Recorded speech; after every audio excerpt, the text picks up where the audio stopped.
bago pa lang sa aking YouTube channel, please huwag niyo pong kalimutan mag-like, mag-subscribe, at pakihitin na rin po yung notification bell button para naman updated kayo sa aking mga upcoming tutorials. Ayan. So excited na ba kayo?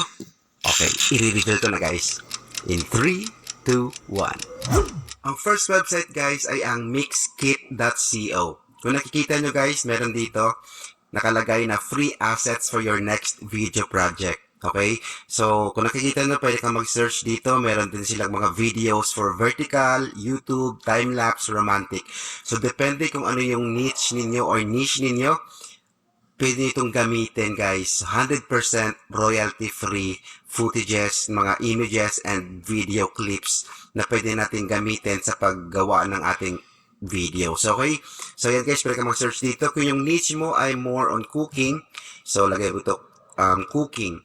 Okay, sa videos. Ayan guys. So, pwede nyo itong i-insert as video clip doon sa inyong i-upload na videos. Okay? So, ayan guys. Ang dami, sobrang dami dito. Depende kung ano yung gagamitin mo dito. Merong nature, may sea, may water, may beach, may flower, may lifestyle, okay? May animals, food, transport, and more video. So, marami tayong makukuha dito mga stock footages, video clips na pwede natin gamitin. Ang pangalawa naman na website ay ang vdz.com. So, yung vdz.com guys, sobrang dami din dito na pwede nating pagpilian at pwede nating gamitin as video clips sa ating mga ginagawang videos. Kasi mas maganda naman talaga kung meron tayong mga elements na ina-add doon sa ating ina-upload na videos, di ba? So, ayan guys, alam ko nakikita nyo rin itong mga to. Ayan, merong mga different categories dito. Meron din silang mga resolution. Depende kung gusto mo ng 720, 1080, 4K, or Ultra HD. Ayan, meron din silang MP4 format. So, depende kung anong format ang gusto mo. Alright, so ayan guys. So, meron dito nakalagay sa nature pa lang alone. Meron silang 11,293 royalty-free stock videos matching doon sa nature na keyword na sinearch natin. Okay?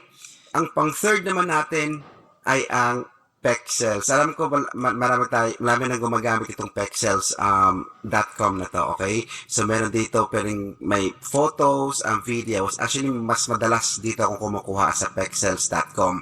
Okay, so, to sample, lagay natin dito gym, no? Kasi ang niche mo ay about gym.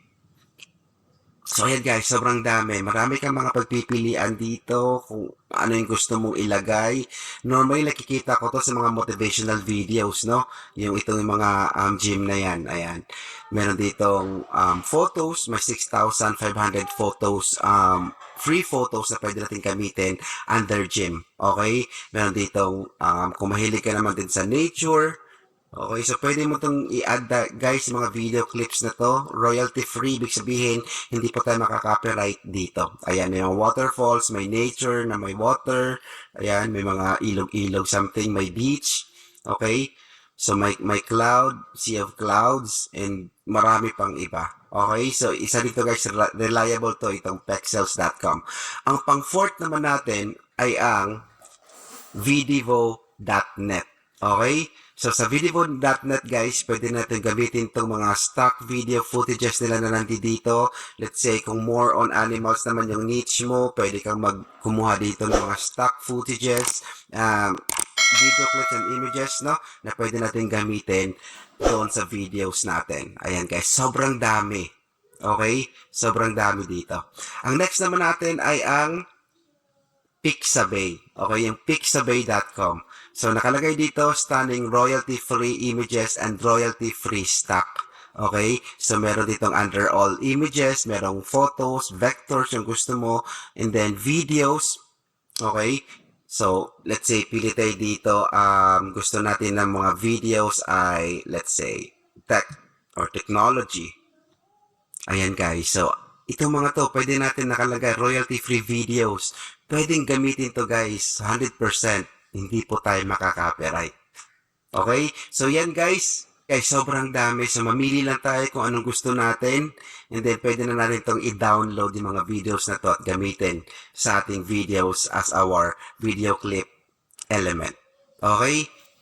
So ayan guys, sobrang dami. Dami tayong pagpipilian. And that's all for today's video, guys.